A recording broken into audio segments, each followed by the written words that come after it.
സമീപകാലത്ത് പുറത്തുവന്ന അമേരിക്കയുടെ കോൺഗ്രസ് റിപ്പോർട്ട് പ്രകാരം ഇറാനുമായിട്ടുള്ള 40 ദിവസം നീണ്ടുനിന്ന യുദ്ധത്തിൽ അമേരിക്കയ്ക്ക് 42 വിമാനങ്ങളാണ് നഷ്ടപ്പെട്ടത്. ഇതിൽ 18 പൈലറ്റുകൾ ഉള്ളവയാണ്. എന്ന് വെച്ചാൽ പൈലറ്റുകൾ ഉള്ള പൂർണ്ണമായ യുദ്ധവിമാനങ്ങൾ 18 അതോടൊപ്പം തന്നെ അമേരിക്കയുടെ അത്യാധുനികമായ ആളില്ലാ വിമാനങ്ങളും ചേർത്ത് 42-ലധികം വിമാനങ്ങളാണ് അമേരിക്കയ്ക്ക് നഷ്ടമായിരിക്കുന്നത്. ഇസ്രയേലിനാകട്ടെ 18 മുതൽ 20 വരെ അൺമാൻഡ് ഏരിയൽ വെഹിക്കിളുകൾ നഷ്ടപ്പെട്ടു എന്നും റിപ്പോർട്ടുകൾ പറയുന്നുണ്ട്. പക്ഷെ അമേരിക്കയ്ക്ക് നഷ്ടപ്പെട്ട വിമാനങ്ങളുടെ എണ്ണം ലോകത്തെ ആകെ അമ്പരപ്പിച്ചിരിക്കുകയാണ്.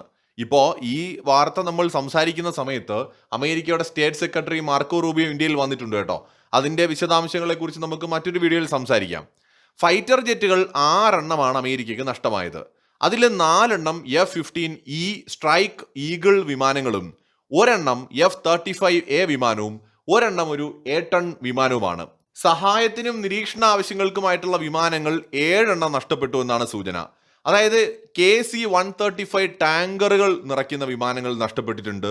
E-3 സെൻട്രി വിമാനം നഷ്ടപ്പെട്ടു. 2 MC-130J സ്പെഷ്യൽ ഓപ്പറേഷൻസ് വിമാനം നഷ്ടപ്പെട്ടു. അതുപോലെ തന്നെ MQ-4C ട്രൈറ്റൺ ഒരെണ്ണം നഷ്ടപ്പെട്ടു. കൂടാതെ HH-60W കോംബാറ്റ് റെസ്ക്യൂ ഹെലികോപ്റ്റർ നഷ്ടപ്പെട്ടു.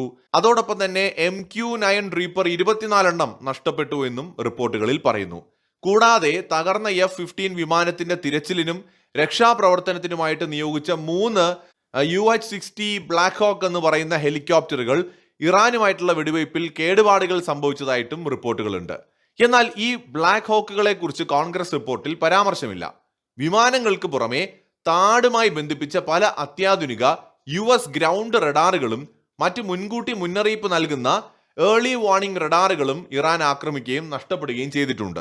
ഇറാനെതിരെയുള്ള സൈനിക നീക്കങ്ങളുടെ ചെലവ് $29 ബില്യൺ ഉയർന്നുവെന്ന് പിന്നീട് പെന്റഗൺ അറിയിക്കുകയും ചെയ്തിട്ടുണ്ട്. യുദ്ധത്തിന്റെ തുടക്കത്തിൽ തന്നെ അമേരിക്കയുടെയും ഇസ്രായേലിന്റെയും വ്യോമാക്രമണങ്ങളിൽ ഇറാന്റെ വ്യോമസേന ഒന്നുകിൽ നിലംപരിശാവുകയോ തകരുകയോ ചെയ്തിരുന്നു. ഇറാന്റെ വലിയൊരു പങ്ക് വ്യോമ പ്രതിരോധ സംവിധാനങ്ങളും നിർവീര്യമാക്കപ്പെട്ടുവെങ്കിലും ശത്രു വിമാനങ്ങളെ നേരിടാൻ തക്കതായ സംവിധാനങ്ങൾ അവശേഷിച്ചിരുന്നു. അമേരിക്കയുടെയും ഇസ്രായേലിന്റെയും ശക്തമായ റഡാർ ജാമിംഗ് ശേഷി കണക്കിലെടുത്ത് വിമാനങ്ങളെ കണ്ടെത്തുന്നതിനായിട്ട് ഇറാൻ പ്രധാനമായിട്ട് ഇൻഫ്രാറെഡ് സെർച്ച് ആൻഡ് ട്രാക്ക് സംവിധാനങ്ങളും അവയെ വെടിവെച്ചിടാൻ ഇൻഫ്രാറെഡ് മിസൈലുകളുമാണ് ഉപയോഗിച്ചത്. MQ-9 ഹെറോൺ ഡ്രോണുകൾ ശബ്ദത്തേക്കാൾ വേഗത കുറഞ്ഞതും പതുക്കെ ചലിക്കുന്നതുമായതിനാൽ അവയെ ലക്ഷ്യം വയ്ക്കുക എളുപ്പമായിരുന്നു. റഡാറുകളുടെ കണ്ണിൽപ്പെടാത്ത F-35 സ്റ്റെൽത്ത് വിമാനങ്ങളെ പോലും ട്രാക്ക് ചെയ്യാനും കഴിഞ്ഞു എന്നത് അമേരിക്കയുടെ ആധുനിക യുദ്ധവിമാനങ്ങളെ കുറിച്ചുള്ള തള്ളുകൾ വീണ്ടും പുനരാലോചിക്കേണ്ട ഒരു വിഷയമാണ്. സ്റ്റെൽത്ത് വിമാനങ്ങളെ കണ്ടെത്താൻ പ്രത്യേകം രൂപകൽപ്പന ചെയ്ത ചൈനീസ് നിർമ്മിതമായിട്ടുള്ള ആയുധങ്ങൾ ഉപയോഗിച്ചു എന്നാണ് പറയപ്പെടുന്നത്. എന്നാൽ അങ്ങനെയാണെങ്കിൽ തന്നെ അമേരിക്കയുടെ സോകോൾഡ് തള്ളുവാഹനമായ F-35 ഇത്രയ്ക്കൊക്കെയുള്ള ശേഷിയുള്ളോ എന്ന ചോദ്യം ഇതിനോടകം തന്നെ ഉയർന്നിട്ടുണ്ട്. റഡാറുകളുടെ കണ്ണിൽപ്പെടാത്ത വിമാനമായ F-35 ചൈനീസ് നിർമ്മിത ആയുധം കൊണ്ടാണെങ്കിലും ഇറാന്റെ സ്വന്തം ആയുധം കൊണ്ടാണെങ്കിലും റഷ്യൻ നിർമ്മിത ആയുധം കൊണ്ടാണെങ്കിലും ട്രാക്ക് ചെയ്യാൻ കഴിഞ്ഞിട്ടുണ്ട് എങ്കിൽ അത് അമേരിക്കൻ ടെക്നോളജിയുടെ വലിയ പരാജയം തന്നെയാണ്.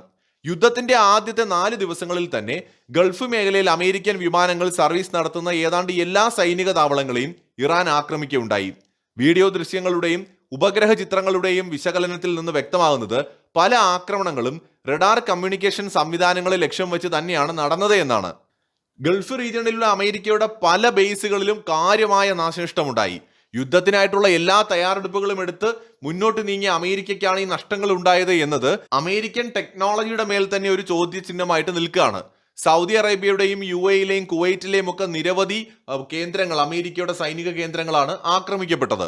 അമേരിക്ക ഈ മേഖലയിൽ വലിയ രീതിയിലുള്ള നാവിക വ്യൂഹം വിന്യസിച്ചിരുന്നു.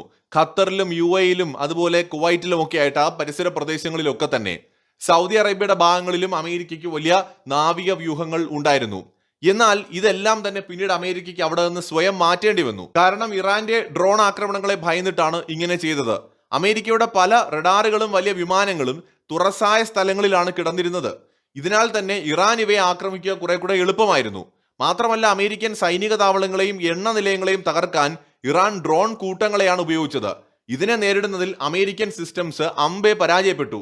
ഓർക്കുക, ഓപ്പറേഷൻ സിന്ദൂർ സമയത്ത് സമാനമായ ആക്രമണത്തെയാണ് ഇന്ത്യ പ്രതിരോധിച്ചത്. വലിയ വാചകമടിക്കുന്ന ട്രംപിന് അദ്ദേഹത്തിന്റെ സൈന്യത്തെ രക്ഷിക്കാൻ കഴിഞ്ഞില്ല എന്ന് തന്നെ പറയാം. അമേരിക്കയുടെ തന്നെ ഒഫീഷ്യൽ ഡേറ്റകൾ ഇപ്പോൾ പരിശോധിക്കുമ്പോൾ ശരിക്കും ഇറാനുമായിട്ടുള്ള യുദ്ധത്തിൽ വലിയ നാശനഷ്ടം സംഭവിച്ചു എന്ന് മാത്രമല്ല, അമേരിക്കൻ ആയുധങ്ങൾ തികഞ്ഞു പരാജയമായിരുന്നു എന്ന് കൂടിയാണ് തെളിയുന്നത്.